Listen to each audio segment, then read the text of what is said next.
శంఖారావము. మన రికార్డింగ్లో 36 నెంబరు 4వ అధ్యాయమైన జ్ఞానయోగం ఇప్పుడే మొదలు పెడుతున్నాము. ముందటి అధ్యాయమున చెప్పబడిన విధముగా కూర్పు చేయబడిన స్థితిని సామాన్యుడు పొందుటకు అవలంబింపవలసిన క్రమశిక్షణయే యోగము. దీనిని గూర్చి శ్రీకృష్ణుడిట్లు చెప్పుచున్నాడు: ఈ యోగమును అవ్యయమైన మార్గమున నేను వివస్వంతునకు తెలిపితిని. అతడు మనువునకు తెలిపెను, అతడు ఇక్ష్వాకునకు తెలిపెను. ఇట్లు పరంపరగా రాజర్షులు దానిని పొందిరి. కాలక్రమమున ఈ యోగము చెదిరిపోయినది, దానినే మరల నేను నీకు తెలిపితిని. కనుక ఈ యోగ విద్య పురాతనము. నీవు నా భక్తుడవు సఖుడవు గనుక ఈ రహస్యమును వివరింపగలిగితిని. కృష్ణుడు చెప్పిన ఈ వాక్కులలో చక్కని సూక్ష్మమైన అర్థమున్నది. నేను అనబడు వెలుగు తరగనిది, ఎప్పుడునూ ఉండున్నది. ఇది మొదట వివస్వంతునిలో మేల్కొనును. ఆకాశమని మనము గమనించు చోటులో నేను అను ప్రజ్ఞ మొదటగా మేల్కొనుటయే ఒక సూర్యుడు ఉద్భవించుట. దీనినే నేను సూర్యునకు యోగము వివరించి తిని అని కృష్ణుడు చమత్కరించెను. మనము నిద్ర నుండి అనుదినము మేల్కాంచుట ఎట్టిదో సూర్యుడు ఉద్భవించుట కూడా అట్టిదే. మనము నిద్ర నుంచి మేల్కాంచినప్పుడు మనలో నేనను వెలుగు మనస్సునకు గోచరమగును. ఆ వెలుగు నేను ఉపదేశించి తిని అని చెప్పుచున్నట్లు భావించుటయే ఇందలి మార్గము. వివస్వంతుడనగా వివిధ కిరణములతో వసించువాడని, తన వెలుగులతో నివాసం ఏర్పరచుకొన్నవాడని, తన చుట్టూను వెలుగుల వస్త్రము నల్లుకొన్నవాడని అర్థము. ఆకాశమున నేనను ప్రజ్ఞ మేల్కొనుటయే కిరణములు ఏర్పడుట. ఇందు చూచువాడు వేరుగా ఇంకను ఏర్పడకుండుటచే చూడబడువాడు కూడా ఏర్పడక వెలుగు మాత్రం ఉండును. అదియే యోగస్థితి. దాని నుండి సూర్యుడు కిరణము వేరగుట అను స్థితి ఏర్పడును. ఈ వేరైన కిరణములే మనువులు. వానితో గోళాకారం ఏర్పడగా వాని నడుమనున్న ఆకాశమే ఇక్ష్వాకువు అని పేర్కొనబడినది. మనము పుట్టక మునుపున్న చోటు మనము పుట్టిన తరువాత మనలో ఉన్న చోటుగా అగుచున్నది కదా. ఇల్లు కట్టక మునుపున్న చోటు ఇల్లు కట్టిన వెనుక ఇంటిలోని చోటగుచున్నది కదా. ఇట్లే ఒకే ప్రజ్ఞామయ పురుషుడైన సర్వాంతర్యామి 3 విధములుగా భాషించి వివస్వంతుడు, మనువు, ఇక్ష్వాకువు అని వ్యవహరింపబడుచున్నారు. యోగస్థితి ఈ విధముగా 3 స్థితులగుచున్నది. 1వ శ్లోకం అయిపోయింది. జ్ఞానయోగంలో ఆత్మవిద్య అనేది 2వ శ్లోకం హెడ్డింగు. సూర్యునిలో నేను అను ప్రజ్ఞ ఉన్నది. అది మేల్కొనుటయే సూర్యుడు ఉద్భవించుట. దాని నుండి గోళాకారమైన వెలుగు ఏర్పడినది. ఇదియే వివస్వంతుడు. అందుండి వెలువడు కిరణములు జగత్తును పుట్టించి శాసించును. అదియే మనువు. శాసించు శక్తి వలన ఈ కిరణములలోని ప్రజ్ఞ ప్రభువుగా చెప్పబడినది. అందు సకల సృష్టి ధర్మమగు పరిపోషకత్వము భాసిల్లుచున్నది.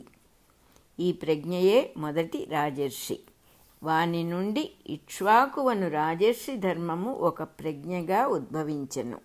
వాని నుండి సౌర కుటుంబములోని గోళములు, అందు మన భూగోళము ఉద్భవించినవి. అటుపైన భూగోళముపై జీవరాశులను ఉద్భవింపచేసి పోషించు ప్రజ్ఞలు ఉద్భవించినవి. వారే భూమిపై మొట్టమొదటి రాజర్షులు. వారి తేజస్సుతో నిండిన మానవదేహములతో మన భూమిపై మనువు, ఇక్ష్వాకువు, జనకుడు మున్నగు రాజర్షులు ఉద్భవించిరి.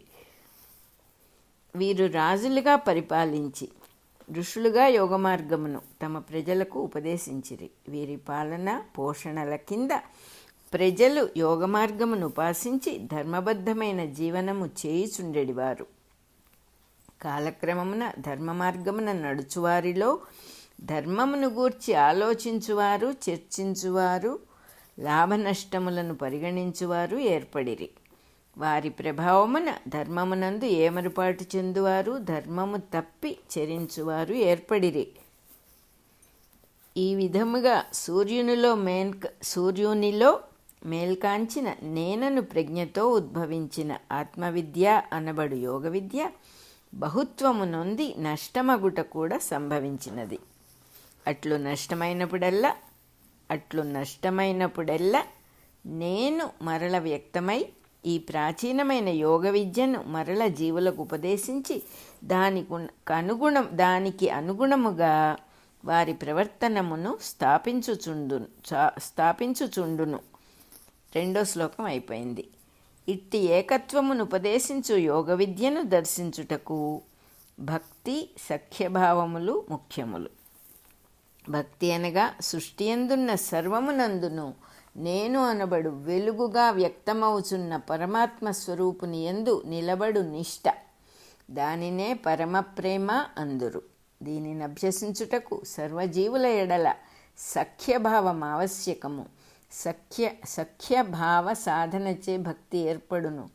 ఏ శాస్త్రమును అభ్యసించినను దాని యందు భగవంతుని అస్తిత్వము మరువకుండా దర్శించి అనుభవించుట, ఏ జీవిని చూచినను దైవము యొక్క వ్యక్తరూపమని నమ్ముట, మనస్సునందు పొడుముచున్న ప్రతి భావమును భగవంతుని మయముగా ధ్యానించుట భక్తికి లక్షణములు.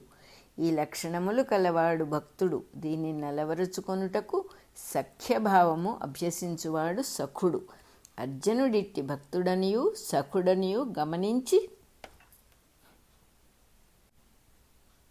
శ్రీకృష్ణుడి యోగ విద్యను సరహస్యముగా వానికి ఉపదేశింప సంకల్పించెను. 3వ శ్లోకం అయిపోయింది. దానిని విని అర్జునుడు ఒక సందేహమును వెలిబుచ్చెను. కృష్ణుడు వివస్వంతుడైన సూర్యుని కన్నా చాలా తరువాత పుట్టినవాడు, అర్జునునకు సమకాలికుడు. అట్టివాడు వివస్వంతునకు యోగ విద్యను నేను ఉపదేశించి తిని అని చెప్పుచున్నాడు. దీనిని అర్థము చేసుకొనుట ఎట్లు? తర్వాత పుట్టినవాడు తనకన్నా ముందు పుట్టిన వానికి యోగ విద్యను ఉపదేశించుట ఎట్లు సంభవమో? 4వ శ్లోకం అయిపోయింది. ఈ వెలిబుచ్చిన సందేహమునకు కృష్ణుడు ఇట్లు సమాధానము చెప్పుచున్నాడు. నాకును నీకును అనేక జన్మలు గడిచిపోయినవి. వానినన్నిటినీ నేనెరుగుదును, నీవెరుగవు. దీని అర్థమేమనగా సూర్యునియందు మొదట వ్యక్తమైన నేననబడు ప్రజ్ఞయే తర్వాత రూపములన్నిటినీ దాల్చినది. ఈ రూపములన్నిటియందు నేను మేల్కొనియే ఉన్నది కనుక ఈ రూపములన్నిటినీ నేనెరుగుదును.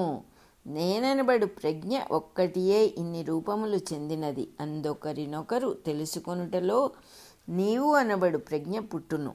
ఈ ప్రజ్ఞ పరిమితము. అంతర్యామి అయిన నేననబడు ప్రజ్ఞ అపరిమితము. దీనికి సర్వము జ్ఞప్తి ఉండును. కనుక ఎన్ని జీవులుగా ఎన్ని జన్మలెత్తినను అందు నేననబడు అంతర్యామి ప్రజ్ఞ మేల్కొనియే ఉండును. నీవని వ్యవహరింపబడినది ఖండ ప్రజ్ఞ కనుక దాని యందు ఆత్మజ్ఞానము నిలువదు. కనుక ఇట్టి బాహ్యలోకములందు భాషించు జ్ఞానమునకు ఒక్కొక్క రూపమునకే ప్రజ్ఞ వేరువేరుగా వర్తించును. ఒక జన్మలోని జ్ఞానము ఇంకొక జన్మకు జ్ఞప్తి ఉండదు. 5వ శ్లోకం అయిపోయింది. ఉన్నదంతయు నేనను అంతర్యామి ప్రజ్ఞతో నిండి ఉన్నది.